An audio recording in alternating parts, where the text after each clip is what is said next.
right. Well, I was planning on saving this for tomorrow, but I have time.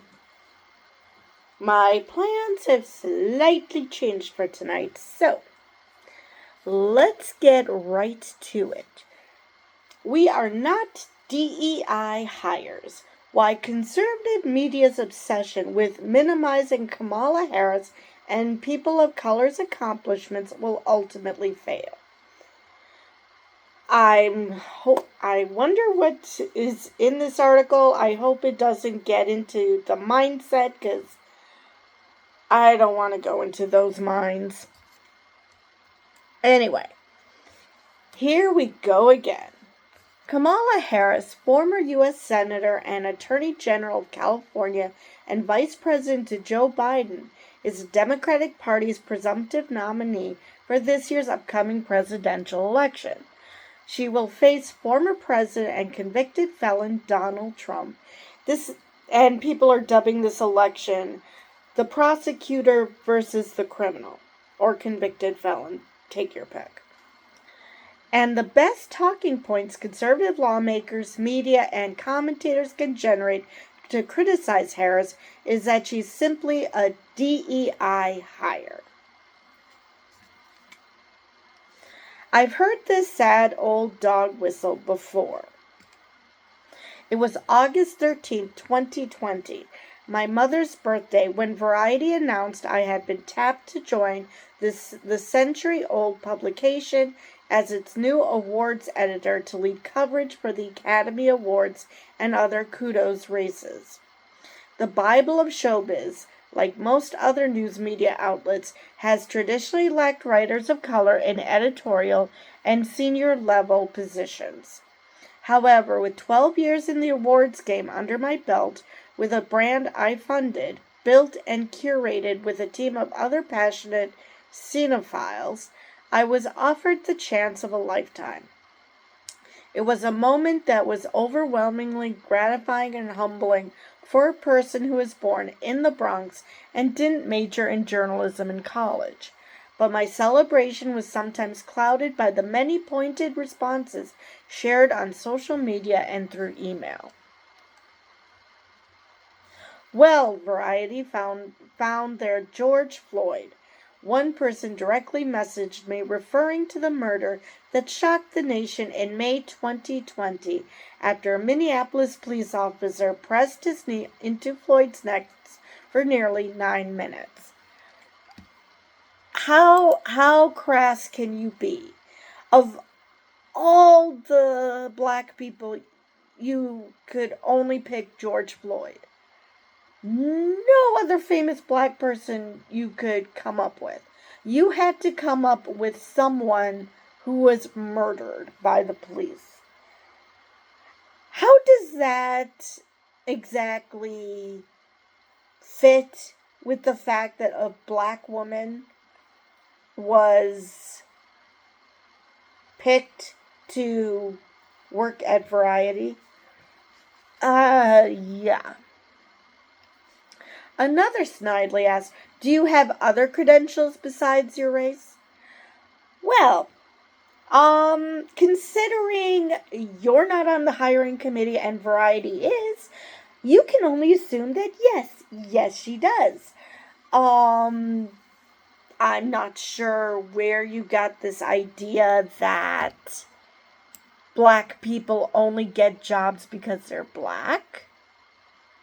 Let me see if I can... Oh, it's a guy. My apologies. Clayton Davis. All right. Where was I?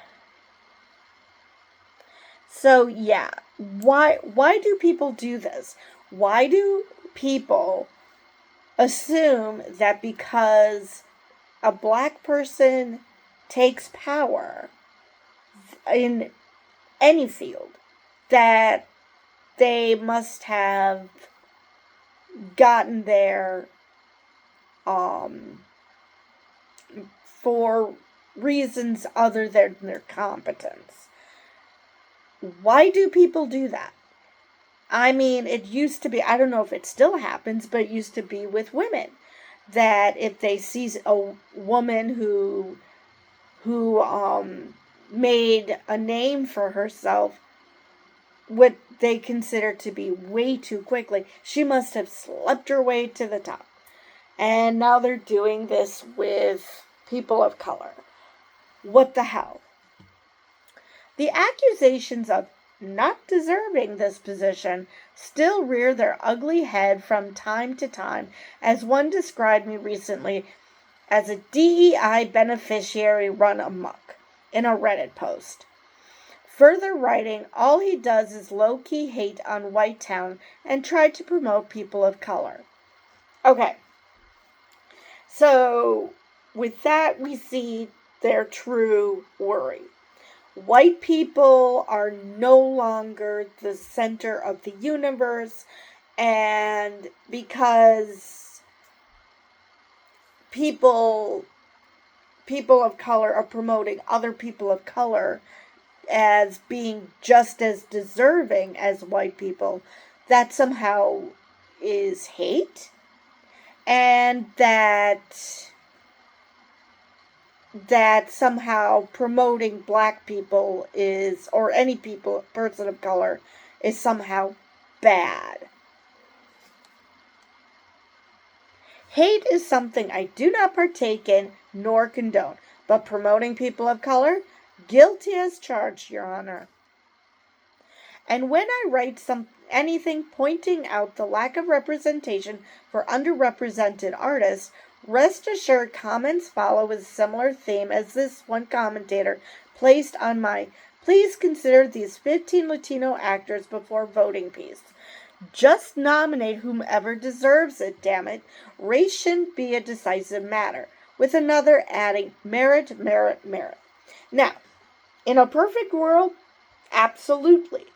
But the point that this person is making is that people of color aren't considered on their merits. They're generally ignored. I mean, it's gotten better, but there are still a lot of people who look like these douche nuggets. They just look at white talent. And if you're not looking at white talent, you must be just doing this just to fit some quota or something. No, it's because people other than white people actually have talent. I'm sure the party that invited celebrity influencer Amber Rose to speak at the Republican National Convention did so purely on the merits of her deep knowledge of public policy and entrepreneurship, right? Perhaps it was when Rose was followed by Speaker Linda Fornos, who was introduced as Latino American Linda Fornos. All are rooted in merit, undoubtedly. I am still eagerly awaiting word on what exactly defines a black job, as Trump has repeatedly stated on the campaign trail. All right. Fast forward to this past weekend when Harris stepped up to the plate in the hopes of sparing our country a second Trump term in the White House. I often feel pessimistic about our world and admit that I initially didn't want Harris to run. Not because I thought she is unqualified, on the contrary, it's because I'm doubtful that some won't look beyond her skin and gender and instead choose to elect someone who has proven himself again and again to be unfit to hold any office, let alone the presidency. By midday on Sunday, I began to believe, as I did in 2008 when Barack Obama was elected, that change is gonna come. Far-right conservatives, however, wasted no time making up their minds about Harris. Just as I experienced on a much smaller scale after being hired by Variety, angry voices fighting any effort to create true inclusivity began to shout with gleeful ferocity. Yes, they immediately called her a DEI hire. Because there's no possible way a black person could, have the qualifications to do anything. I'm surprised that these people they lack so much discipline. I'm surprised they're not just saying the quiet part out loud that black people should just be slaves because they're too dumb to live on their own. Because that's literally where we're going with this. U.S. Representative Tim Burchett, Republican Tennessee, called Harris an extraordinarily accomplished black and Asian woman, a DEI hire. He doubled down in an interview with News Nation, which he shared on his X account. The incompetency level is at an all-time high in Washington. The media propped up this president, lied to the American people for 3 years, and then dumped him for our DEI vice president. Okay, so much to unpack here. Let's see. The media propped up this president. This is the same media that is letting Trump get away with shit that they're just piling on Biden for. But yeah, they're propping up the president. Okay, whatever. Lied to the American people for 3 years about what exactly? What did they lie about?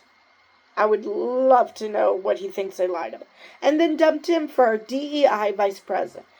Just because Biden promised that he was going to nominate a black woman as vice president does not mean that she is a DEI hire.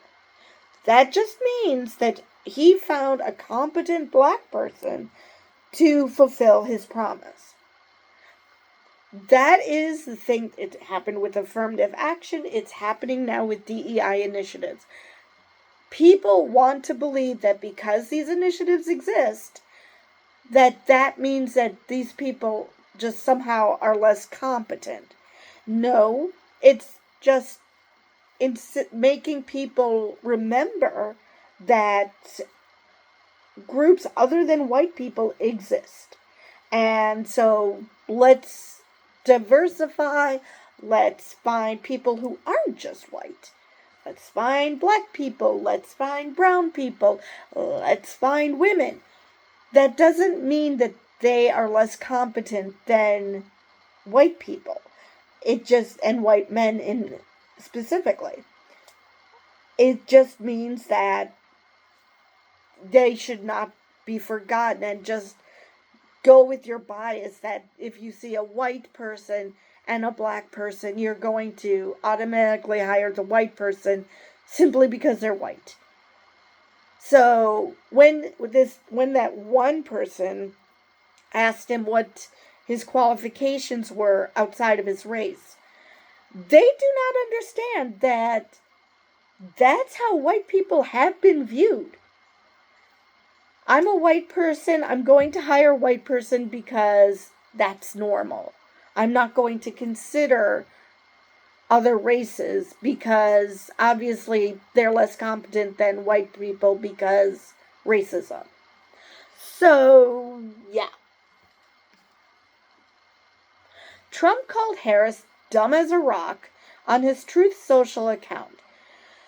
Yes, the king of projection is projecting again. Showcasing his new and improved unifying message, J.D. Vance, the Ohio senator who is Trump's VP running mate, said Harris should be more grateful. Grateful for what? Alrighty. That sounds like, that reminds me of slave owners who thought that slaves should be grateful for being slaves because they obviously can't live outside of being told what to do or something. Diversity is the new F word. No, diversity is the new N word, actually. Oh my God. The anti-DEI initiatives have intensified over the last year. It's being weaponized to discredit the accomplishments of women, people of color, and others who are starting to make inroads in institutions that were previously bastions of white male power. Bingo! The demonization of DEI underscores the view, codified last year by the Supreme Court decision that ended race-conscious admissions programs at colleges and universities, implies that people of color can only succeed when we are needed to fill quotas and not because of merit, hard work, or talent. Earlier this month, U.S. Representative Lauren Boebert, Republican Colorado, and MAGA airhead, called White House Press Secretary Karine Jean-Pierre a discredited DEI hire. Seriously? The only good thing to come from her ugly comment was how quickly so many others came to Jean-Pierre's defense. DEI hire versus a GED hire. You have a lot of nerve, nasty lady, wrote Mike Harvey, a Democrat running for a Florida State Senate seat, on X. I'm sorry, let's not insult GED hires. And are we sure she got her GED? Anyway, Jean-Pierre is a graduate of Columbia University and has served as a communications executive for Democrats since 2004. Boebert, first elected to Congress in 2022, obtained her general education development degree, aka high school equivalency, in 2020. Seriously? Now, I'm not going to piss on people who get GEDs, because there could be so many reasons why you are a high school dropout. There are reasons for that. So I'm not going to piss on people with GEDs. But it's really rich when you never even went to college and only got your high school equivalency in 2020. And when did she? Okay, and she was only elected to Congress in 22. 2 years after she got her high school equivalency. And you're going to attack someone who went to Columbia. Now, granted, we had George Bush, so George Bush Jr., that is. And technically Trump went to college. So just because you went to college doesn't mean that you're smarter than someone like this. But in this case, it is freaking obvious who the intelligent one here is, and it's not Lauren Boebert. What Harvey provided for Jean-Pierre is what we need to see the remainder of this election cycle and the everyday moving forward. Support. We can't allow Jean-Pierre, Harris, and any other person who becomes the target of racist and misogynistic attacks to do battle alone. There is strength in numbers in the fight for equality. At the same time, we must not exploit the pain, as many did in 2020 after the shock of Floyd's murder. The attacks already being lobbed at Harris should not create an opportunity for a corporate image burnishing press release or a pledge to do better. Even in liberal Hollywood, some publicity reps will pitch stories on their movies and TV shows with manipulative spin, such as, the show has such a diverse cast, there's no other diversity in competing shows. Or, this person is black and didn't get nominated. That should make you angry. Actually, I was watching a podcast, Strict Scrutiny, and they had JVN, Jonathan Van Ness, on. And according to him, Hollywood isn't as liberal as people claim it is. So, but yes, And it is shown in some writing where writers feel the need to just put diversity in for diversity's sake without an actual storyline. I mean, fine, put black people in, put gay people in your show, but don't make it like that's, like neon sign, ding, ding, ding, ding, ding, we have a gay person. Just tell a story that happens to involve a gay person, or tell a story that happens to involve black people.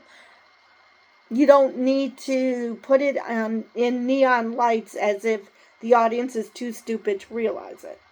And there is a lot of writing like that. So I can see why there's backlash to diversity and that the writing suffers because of it.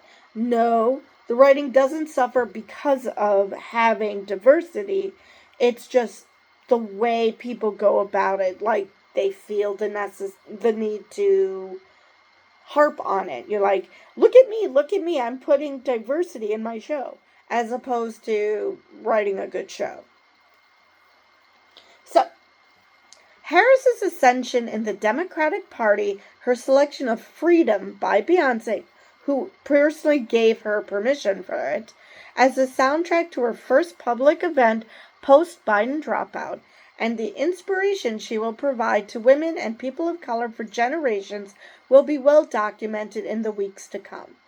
As a nation, we should scrutinize Harris based on the quality of her ideas and her long record in public office.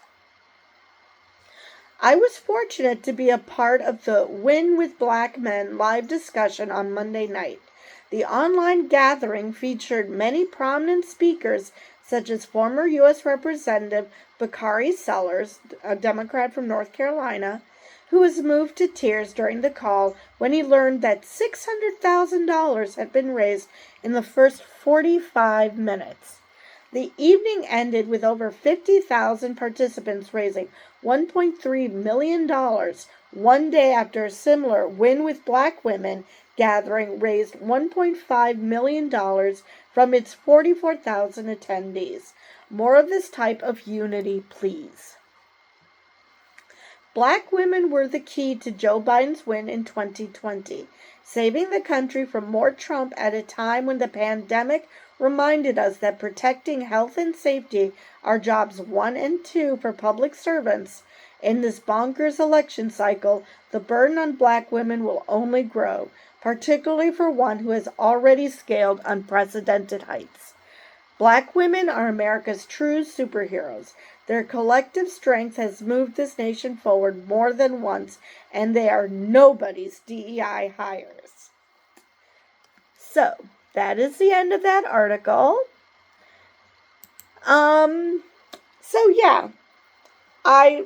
All I can think of, and I think I mentioned this earlier, is that the people who are calling black women, or actually anyone who isn't a white male, straight white male, a DEI hire, is obviously scared. They are scared that they are not the center of the universe anymore. That they can't, just for being white straight men, can't go into a situation automatically get whatever they want. So ironically, the very people who are whining about how all people of color are their race and that they don't actually possess any aptitude are actually the ones who want all of this just for themselves. They want to be able to walk into a job and get the job simply because they are white men. It's not because they're competent, but because they are white men. Because if this was simply because of their competence, they would not be afraid of having other people competing for that job. It is simply because they feel they are owed something, simply that they deserve whatever they get, whatever they feel like they deserve everything they want. If they want a certain job, they should get it simply because they're white men. If they want whatever it is, a house, a particular woman, they feel like just simply being white men, they deserve it. And yes, there are white men who, well, men in general, but specifically white men, who feel like, women owe them things because they're women. So, yeah. I believe that is all I have for this article. Yeah. Um, I don't know what else to say about this, but you really need to gain self-esteem, because if you are that scared of women, of people of color, of gay people, of anyone in the LGBT plus community for that matter, that's a you problem. Stop making it about us when it's about you. You need to just accept that you have to fight for what you want, that you can't just have it handed to you on a silver platter just because of your race and your gender. The very thing that you are accusing others of having done. Women don't get where they are simply because they're women. People of color don't get certain things because they're people of color. LGBT plus people don't get whatever it is they've gotten simply because they're LGBT plus. But you guys, you white men who are doing this, who are saying this, are the ones who think that you should get whatever you want simply because you're white men. The projection is just outstanding. And it needs to stop. Because if this truly was about merit, if this is truly what you felt that it is about merit, then you shouldn't be afraid to compete with other people with equal qualities. But you're afraid to because you don't have it on the merit. And you know that. You're scared that you can't compete with other people because there might be other people better than you. So you have to come up with this idea that it's to soothe your ego, that it's not you, it's because they're black or they're gay or they're a woman. Seriously, it's not that. It's that you just didn't do as good of a job. And just accept it and try harder next time, as opposed to thinking that you deserve whatever you want. Anyway, that's all I have for this video. And with that, I will see you guys in the next video.